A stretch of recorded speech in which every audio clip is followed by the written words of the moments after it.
everyone, and welcome to Burn the Ship, the podcast that helps entrepreneurs go all in on their business, and we introduce them to professionals that can help them to do so. Today, we have two very special guests. We have Simon and Austin. How are you guys doing today? Doing great. We're doing very good, thank you. Good, good. Go ahead and introduce yourselves and your business. Yeah, so my name is Simon Block. I work with Austin Newman. We work with Cetera Investors, and we've both been in the industry for about 10 years now. I got started out of college. I went to Kennesaw State University where I got my degree in economics. As I was graduating, I started applying for different jobs. And at the time, the company that Austin and I both were interviewing with was called First Investors Corporation. They offered us a very unique opportunity where they would pay us basically nothing.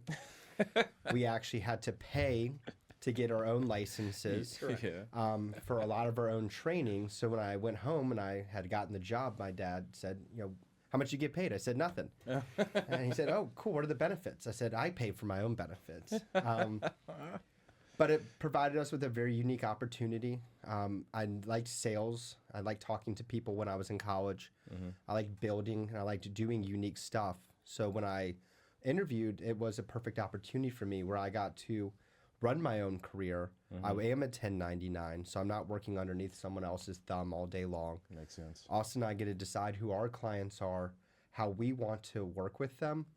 And that gives us a lot of freedom and flexibility to not only grow our careers the way we want, but also to spend a lot of time with our families as well, which is something that we both value and cherish. Makes a lot of sense. Now, it sounds like you guys have been friends or known each other since college, or did y'all meet in college or before college? We met right after college. Right after college? First Investors, yeah. And then we sort of just backed into the partnership, and there was a complementary fit where things just went together, and we just kept working, and it grew from there. Okay. Now, in all the cases when I come across business owners and entrepreneurs, there is an event that happens that makes them burn their ship and go all in on that business. Do you mind sharing with me what happened? What made you guys say, hey, look, I'm going to do my own thing? Do you mind me? I mean, I was born at a very early age. Yes. No, I'm just kidding. I would say that for me, and it might be a little bit different for Simon, so we can sort of lean into that whichever way we want. But family is certainly a strong aspect of my life. And one of the stories that sticks with me that I think answers that question is the day the mule died. Okay. So way back in the wind, my great-great-grandfather was a sharecropper in L.A., also known as Lower Alabama. And too funny. Yeah, sharecropping is not a great way to live, especially back around the Dust Bowl times. And what ended up happening in their situation is that his crop didn't yield. And so he was like, we're going to turn over the crop tomorrow, and we'll reseed, and hopefully something comes up. And he went to sleep, woke up the next morning, and the mule died. It was the only mule he owned. He didn't own anything else. He didn't own the land. That's what sharecropping is. You don't own the land. Yeah. And so he had no way of tilling the field. He had no way of replanting. And this is in the middle of the Great Depression. And so he goes to the mill that was in town, and he sat there and said, where's the shift manager? Waited for the shift manager, said, hey, I need a job. I got a family to feed, blah, blah, blah. And the guy's like, we ain't got any jobs for you. Get out of here. And he said he sat there and he waited and he waited and he waited until he saw a broom that was empty. So then he started sweeping, and he was there, and he probably worked for a month before they actually hired him and paid him. Yeah. And then before he died, he became the shift manager and then became the manager of that factory down in Columbus, Georgia, sort of Phoenix City area. That's where I'm from. Oh, there you go. From Columbus. Small world. Awesome. Small world. But yeah, so that's kind of how my family got out of the farming agricultural industry and into the more professional. He probably never made more than $5 a day in his life. And when I was in college, it was very much pressed upon me that I needed to figure out what my skills were and how I can use my skills to maximize my value, but also maximize the value that's being sent out into the marketplace, because that's going to be the best way to grow over time. And so that's what I focused on when I was in college. I tried to identify what my skills were, and then I looked for career opportunities. And obviously, the way that most things work is where there's opportunities, the market starts to saturate. And so where things are difficult, that's where you can start to see where who's the where the weed is, where the chaff is, what's going to blow away. Right. And this is a difficult industry to get into. Now I had a little bit of a different starting point because my uncle had been a financial advisor for about 50 years. Oh, okay. And, Okay. So I had a little bit of an inside. Now he was living in Virginia. It wasn't like I was going to go work for him or anything, but I at least had somebody I could talk to that understood the business and understood what I was thinking, and he was very encouraging, which was helpful. That's awesome. When you said L.A., I thought, because my parents are from Eufaula, Alabama. Oh, there you go. So I wasn't sure if you were close to that or not, because I don't know if you get much, further down than that. But then when you said Columbus, born and raised, baby, that's where I'm from. So it seems like you had someone to look up to that was doing something in the industry, so you had some familiarity in that particular world and had somebody that you can lean on, when it came time to make those decisions. When you guys were working for that, when you guys were paying to work for that company, how long did you guys end up staying there? So First Investors hired both Austin and I out of college. Mm-hmm. We started working together maybe a year and a half into it. Yep. Mm-hmm. And kind of just doing trade shows and other events and splitting leads and splitting the cost of it. Mm-hmm. First Investors was bought out by a company called Forrester's Financial. I've heard of that. And then we kind of transitioned our whole practice over to them, same office, same manager. Mm-hmm. And then about 5 years ago, Cetera Investment Services purchased Forrester's Financial, Okay. which is how Austin and I got to the new company. I got you. Same office, same manager, same coworkers, just what we perceive to be a significantly better company than we were at previously. Yes. But it was the same idea. I mean, we were practically doing financial planning back then. The biggest difference there was that it was more of a captive insurance agency, and so we were doing all of those financial planning services with no fee, not charging people anything. They were getting tremendous value from us, and we weren't getting a lot of the compensation on the other side of it. That transition was huge for us going to Cetera, where we were at a financial planning firm rather than at an insurance company that was trying to add a financial planning firm. Okay. That makes a difference. And now that you guys have acquired those skills, you can actually get compensated for. That's exactly what happened. That's what it sounds like to me. Now, tell me what you can about what it is that you do and what that ideal person looks like that you want to be connected with.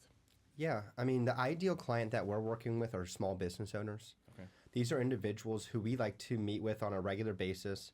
They have a lot of needs, wants, and wishes. They have a lot of people who are depending upon them for benefit packages, knowledge, success of the organization.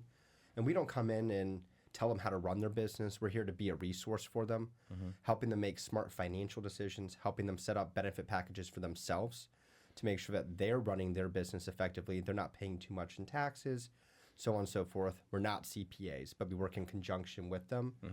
And then on the employee side, helping with retention. I think we all know that it's much easier to keep an employee than it is to hire a new one, much less expensive to do that. So we come in and we help employ or implement benefit packages that makes employees happier, 401ks, 403bs, whatever it may be.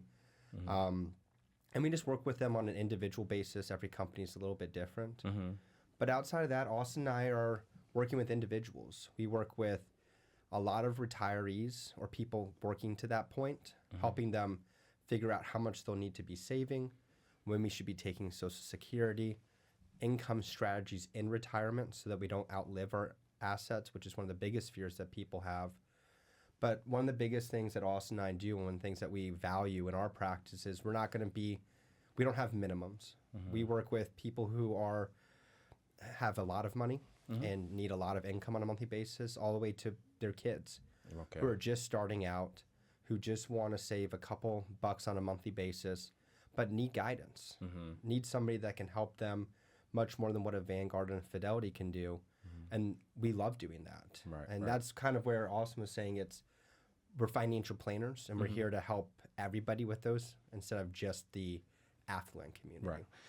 I definitely appreciate you sharing, giving us a framework of what it is that you're doing. Austin, do you mind sharing with us a most recent success story that you've had, so as the viewers that are watching today can have an idea of who they can refer over to you? Can you share with us a most recent success story? Oh, goodness gracious. I mean, I feel like there's so many, it's hard to pick from any one in particular. But as far as like bouncing off of that, what Simon was saying, that we certainly work well in collaboration. That's part of our process. And so CPAs are certainly welcome to communicate with us, reach out and see if there's a way we can be of service to them and to their clients. One of the small success stories I think I would suggest that we have recently was a tax preparer who has some young kids. They also own a separate business, and they were trying to run that business. Their kids work in the business with them and receive a salary through that business, and they were really interested in starting up a Roth IRA for their children. Okay. And obviously they're doing really well for themselves, and that's the kind of business person that we like to work with. So I would say that was a huge success in the sense that not only are we able to help them with their own planning, which is really just an enhancement of what they've already got set up, but they really were interested in getting their kids set up. And their kids are young. I mean, we're talking about like 12 and 14 years old, and they're starting off on a really strong footing financially by having a Roth IRA open for them. Yes. Now, it also helps that their mom is a tax preparer and CPA, and that she's, she also does payroll at their company. So she's like, this money's going to your Roth. Yes, you're yes, not yes. receiving this. The rest of this is your fund money. Go ahead. Yes. So I would say that was a huge success story that sort of ties into everything that we were just talking about. She happens to do a lot of people's taxes. She refers some people to us just to have a consultation, which is complimentary. There's no obligation. We're going to sit down and talk to you and have sort of a discovery meeting where we're going to get to know you. You're going to get to know us. Because the reality is, even if we can help you, we may not be the best people to help you. Right. Because a lot of that comes down to personality and preferences and being able to communicate. And if you can't communicate with us because we're just not the right fit, you're better served somewhere else. And that's okay with us. Yeah. Similar philosophy here. It's one of those things where, yes, we have the service, we have all the tools, but it is also a person-to-person thing because ultimately they're buying from you, Roderick, or Simon. They're not really just buying, the credit card processing service. Now, the next thing that I was going to ask is referral partner-wise, because we want to get you that business owner. We want to get you that individual that needs your service. But we do a lot of networking, and we're more likely to come across a referral partner for you. So you mentioned CPAs, tax preparers. What are some of the other good referral partners for you guys? Real estate agents are a good one. Those are individuals meeting with somebody with money and movement a lot of the times. They're talking about investing, but maybe in a slightly different way than what we're doing. Again, we're looking at doctors. Those are a great people for us. We can not only go in and help them with their own benefit packages, but then offering to the employees that are doctor's offices that are owning their own offices and things of that nature.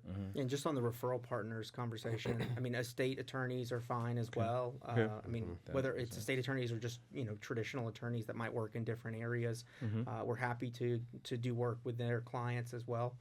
Because they may have assets that they need to help manage, and they're not really in the position to manage it themselves, even if they're competent to do that. They're just not set up for that. So obviously we're happy to help in those situations. Makes a lot of sense. Now, you guys have had years, over a decade of experience in what it is that you're doing, and I'm confident that you guys have acquired and nurtured some business skills, and I want you to see if you guys can share with the audience some of those skills that they may be able to add that to their bag and grow their business. Do you mind sharing, guys?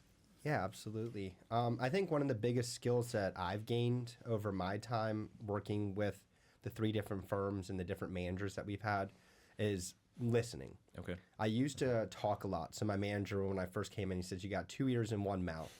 But I talked like I had 2 mouths and 1 ear. I got you.